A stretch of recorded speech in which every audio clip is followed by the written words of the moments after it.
Shalom saudara pendengar saudara rohani yang dikasihi Tuhan Yesus Kristus. Selamat datang di renungan rohani malam hari ini. Selamat malam, saya berdoa agar saudara sehat selalu. Semoga Roh Kudus hadir di tengah kita saat ini. Sebelum kita mulai renungan malam ini, marilah kita bersama-sama berdoa. Bapa kami yang di surga, Bapa di dalam nama Tuhan Yesus Kristus, kami sungguh mengucap syukur, ya Tuhan, oleh karena Engkau sangat baik buat kami. Engkau ada bersama kami dan menopang hidup kami di siang hari dan di malam hari. Engkau ada bersama-sama dan menyertai kami. Tuhan, kami memuji dan bersyukur kepadamu pada malam hari ini, kami masih bisa berkumpul di rumah kami yang kecil ini. Tuhan, saat ini kami hendak mendengarkan firman-Mu. Berilah pengetahuan dan bimbinglah hamba-Mu ini agar apa yang Engkau firmankan dapat bekerja sesuai kehendak-Mu. Buat kami jemaat-Mu, bukalah hati dan pikiran kami untuk mendengar dan menerima firman-Mu. Kiranya firman-Mu ini dapat menjadi berkat bagi kami. Berbicaralah Tuhan, kami sudah siap menerima firman-Mu. Di dalam nama Tuhan Yesus Kristus kami berdoa dan mengucap syukur. Amin. Sahabat saudara rohani, pembacaan ayat emas Alkitab renungan kita malam hari ini. Nats pilihan kita adalah, seperti tanah liat di tangan tukang periuk, demikianlah kamu di tanganku. Tertulis dalam kitab Yeremia 18 ayat 6, bacaan kita pada malam ini terambil dari kitab Yeremia 18 ayat 1 sampai dengan ayat 6. Firman yang datang dari Tuhan kepada Yeremia, bunyinya, "Pergilah dengan segera ke rumah tukang periuk, di sana aku akan memperdengarkan perkataan-perkataanku kepadamu. Lalu pergilah aku ke rumah tukang periuk, dan kebetulan ia sedang bekerja dengan pelarikan. Apabila bejana, yang sedang dibuatnya dari tanah liat di tangannya itu, rusak, maka tukang periuk itu mengerjakannya kembali menjadi bejana lain menurut apa yang baik pada pemandangannya. Kemudian datanglah firman Tuhan kepadaku, bunyinya, masakan aku tidak dapat bertindak kepada kamu seperti tukang periuk ini, hai kaum Israel? Demikianlah firman Tuhan, sungguh, seperti tanah liat di tangan tukang periuk, demikianlah kamu di tanganku, hai kaum Israel." Yeremia 18 ayat 1 sampai dengan ayat 6. Topik dari ayat emas renungan kita adalah perubahan dalam hati membawa perubahan tingkah laku. Mari kita mulai renungan malam kita. Judul renungan kita hari ini adalah Tukang Periuk Agung, Kisah Inspiratif. Salah satu definisi attitude adalah sudut pendekatan yang diambil pesawat terbang ketika akan mendarat. Penulis Chris Spicer menulis, sikap terhadap kehidupan adalah seperti sudut pendekatan dalam penerbangan. Sikap adalah cara yang dipilih dalam memikirkan sesuatu. Sikap membuat kita bereaksi dan melakukan tindakan tertentu. Tambahnya, menurutnya, sikap bukan pembawaan sejak lahir atau muncul kebetulan. Sikap adalah beragam reaksi yang dipelajari dan diserap, karena itu dapat diubah. Saat usia saya 30-an, Tuhan mulai menunjukkan kesalahan saya dalam memikirkan diri sendiri, orang lain, dan kehidupan, saya suka berpikiran negatif, mengasihani diri, dan penuh kepahitan. Dengan pertolongan sabda Allah, saya mengenali kebutuhan saya untuk berubah dalam 3 wilayah utama: sikap, tindakan, dan reaksi. Namun, saya tidak yakin dapat berubah. Suatu hari saya membaca Yeremia 18 tentang tukang periuk yang mengerjakan kembali bejana tanah liat yang rusak. Saya merasa saya seperti itu, menjadi bejana lain yang disukainya. Yang tidak dapat saya lakukan, dapat dilakukan oleh tukang periuk saya yang agung. Saya hanya perlu menjadi tanah liat yang mau bekerja sama. Kini bejana ini memang masih belum sempurna. Namun sejak saya mempercayakan diri ke tangan sang tukang periuk, dia terus menggarap saya dan membentuk sikap serta tindakan saya. Saya menyebutnya sikap Kristus, tindakan Kristus, dan reaksi Kristus. Tukang periuk yang agung dapat melakukan hal yang sama bagi Anda. Amin. Marilah kita renungkan di dalam hati kita. Satu hal yang membuat saya bertanya-tanya selama persiapan adalah, kalau Tuhan memang mau mengatakan sesuatu kepada Yeremia, kenapa Tuhan gak langsung to the point ngomong saja? Kenapa Yeremia justru diperintahkan oleh Tuhan untuk pergi ke rumah tukang periuk terlebih dahulu? Sekedar info saja, dalam kitab Yeremia, ada 9 peristiwa di mana Tuhan menggunakan alat peraga untuk mengatakan sesuatu kepada Yeremia. Bandingkan jika Tuhan langsung saja ngomong ke Yeremia tentang inti maksudnya saat itu di perikop Yeremia 18 ayat 1-12. Aku ini Tuhan yang memiliki kuasa. Kalau kamu merasa hidupmu ini sedang hancur-hancurnya, aku sanggup memulihkan kehidupanmu. Samakan ya intinya dengan apa yang baru saja kita baca dalam perikop kita hari ini. Cuma 1 ayat aja kalau Tuhan langsung ke inti. Bandingkan dengan perikop kita yang ada 12 ayat. Jadi apa sebenarnya tujuan Tuhan? Sehingga Tuhan repot-repot membawa Yeremia ke rumah tukang periuk. Bayangin perasaan Yeremia waktu itu. Ini nih siapa yang kurang kerjaan ya? Aku yang kurang kerjaan atau Tuhan kurang kerjaan apa ya? Pakai nyuruh ke tukang periuk segala. Saya menemukan jawabannya. Ada banyak orang ketika mereka mendengar Allah berfirman tentang diri mereka masing-masing, hidupnya, masa depannya, kemudian mereka tidak percaya. Kenapa mereka tidak percaya? Karena yang mereka lihat dan rasakan hari ini sama sekali tidak sesuai dengan apa yang dikatakan oleh Tuhan. Mana Tuhan? Katanya Tuhan bilang A, tapi kok malah Z dan jauh gini.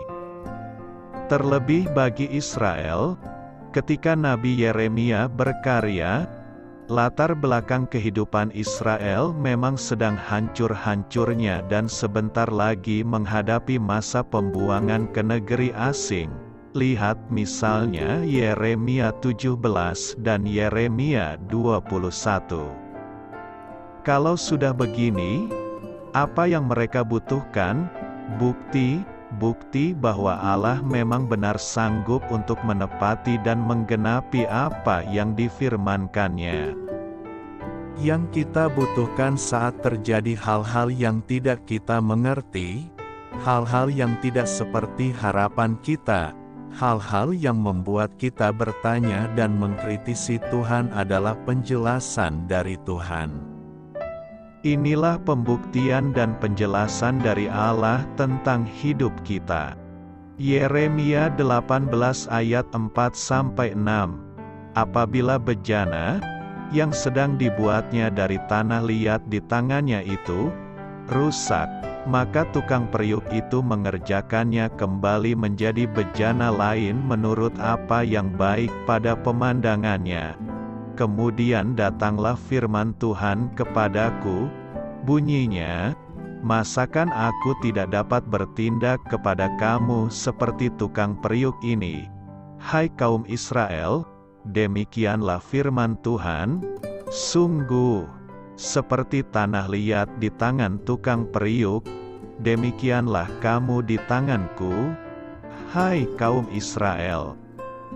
Nas pembimbing kita hari ini mengatakan, tetapi sekarang, ya Tuhan, Engkaulah Bapa kami, kamilah tanah liat dan Engkaulah yang membentuk kami, dan kami sekalian adalah buatan tangan-Mu. Yesaya 64 ayat 8. Pertanyaan penting, jika saat ini kita memang sedang dibentuk oleh Tuhan, Sang Tukang Periuk, untuk dijadikan cangkir atau gelas, bagaimana kita menggambarkan keadaan cangkir atau gelas diri kita sekarang ini? Sempurna, ada retakan, setengah jadi, atau dulu sih sepertinya sempurna tapi sekarang kok hancur gini ya? Apapun perasaan kita saat ini, satu hal yang harus kita mengerti bersama adalah bahwa Allah masih terus-menerus memproses dan membentuk cangkir kehidupan kita. Allah belum selesai dengan cangkir kehidupan kita. Kabar baik dan kabar buruk. Kabar baiknya adalah Allah siap membentuk dan memproses kehidupan kita. Sampai kapan? Sampai Allah berkata, "Hei, lihat itu Gary, dia adalah cangkir kebanggaanku." Kabar buruknya adalah, Allah siap membentuk hidup kita dan memproses kita. Apakah kita siap dengan cara Allah memproses dan membentuk kehidupan kita sekarang ini? Ketika Allah sepertinya sedang menghancur leburkan cangkir hidupku sebagai caranya untuk memproses dan membentuk masa depanku, apakah kita siap? Di PHK, diputusin pacar, gagal dalam studi, gagal dalam bisnis usaha. Lalu apa yang kita lakukan? Yeremia 18 ayat 4. Apabila bejana, yang sedang dibuatnya dari tanah liat di tangannya itu, rusak, maka tukang periuk itu mengerjakannya kembali menjadi bejana lain menurut apa yang baik pada pemandangannya. Atau, merencanakan bunuh diri, marah dan terus memaki Tuhan. Kalau kita marah atau bahkan memaki Tuhan terhadap satu peristiwa buruk yang terjadi dalam kehidupan kita, biasanya itulah tandanya kita sedang kecewa terhadap diri kita sendiri, terhadap keputusan-keputusan yang kita ambil dahulu. Jalan yang kita pilih yang akhirnya membawa kita pada konsekuensi logis dari apa yang kita pilih itu, kita kecewa hasilnya. Karena tindakan yang kita pilih di masa lalu dan kemudian kita mengkambing hitamkan Tuhan. Ini dia masalahnya. Karena Tuhan sebagai tukang periuk ini sedang membentuk tanah liat menjadi cangkir. Tuhan sedang berhadapan dengan tanah liat yang hidup, bukan yang mati. Kalau tanah liat yang biasa, secara harafiah, gak susah ngaturnya, dibentuk bagaimanapun juga, dengan cara apa aja dia gak akan rewel. Sedangkan kita, karena kita adalah tanah liat yang hidup, yang selalu bisa berteriak, menggugat dan marah, kita selalu dapat memutuskan untuk bersedia atau menolak cara Allah membentuk dan memproses kehidupan kita ini dengan caranya. Tantangan kita hanya satu, menjadi cangkir, bejana tanah liat yang bisa Allah banggakan. Syaratnya juga hanya satu, bersedia melewati proses pembentukan sang tukang periuk kita itu, seturut dengan caranya untuk masa depan kehidupan kita. Allah dapat mengadakan hal-hal yang ajaib dengan hati yang luka jika Anda menyerahkan seluruh potongannya kepadanya. Doa saya menyertai saudara sekalian. Saya memberkati Anda agar sewaktu Anda mencarinya dari Dia, Bapa Surgawi Anda akan memberikan bagi Anda roti harian Anda. Dalam nama Yesus Kristus, Tuhan yang berkuasa atas alam semesta dan menuntun kita kepada iman yang menyelamatkan, Tuhan Yesus menyertai senantiasa. Terima kasih sudah berkenan mendengarkan renungan malam saudara rohani. Tuhan memberkati. Amin.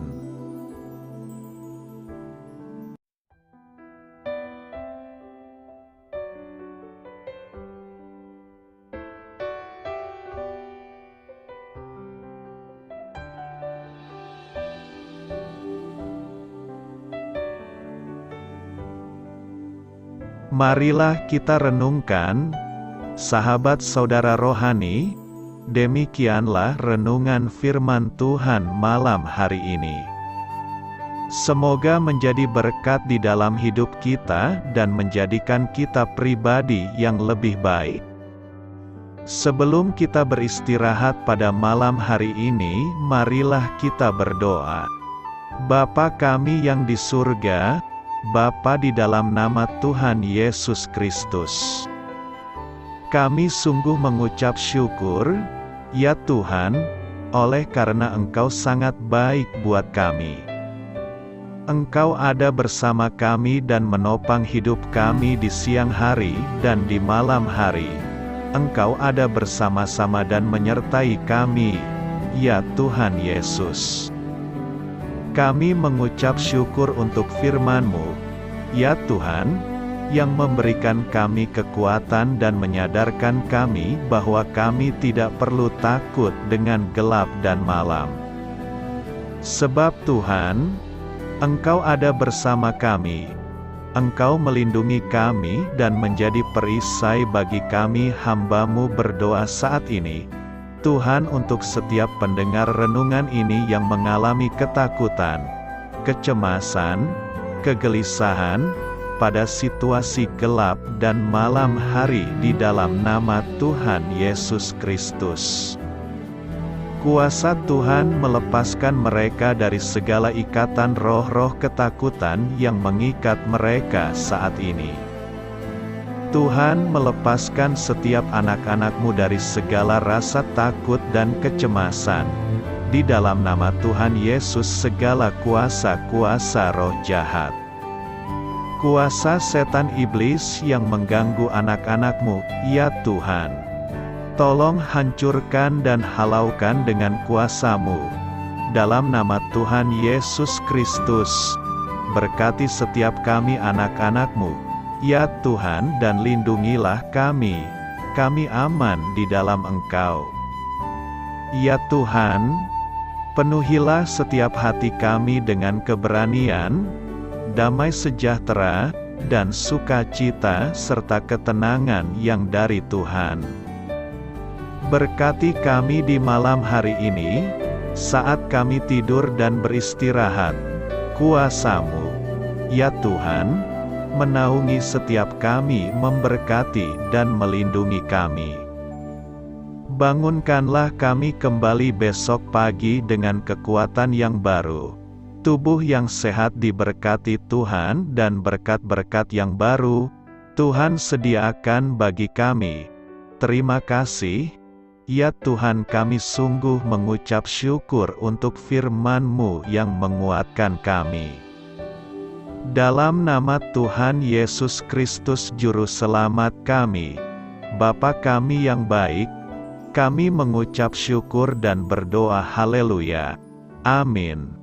Biarlah firman Tuhan menjadi pengingat untuk kita semua, bahwa tuntunan dari Roh Kudus akan selalu memberi jalan keluar bagi setiap permasalahan hidup kita, dan memberi kedamaian di hati kita. Amin. Sampai jumpa di renungan malam saudara rohani berikutnya.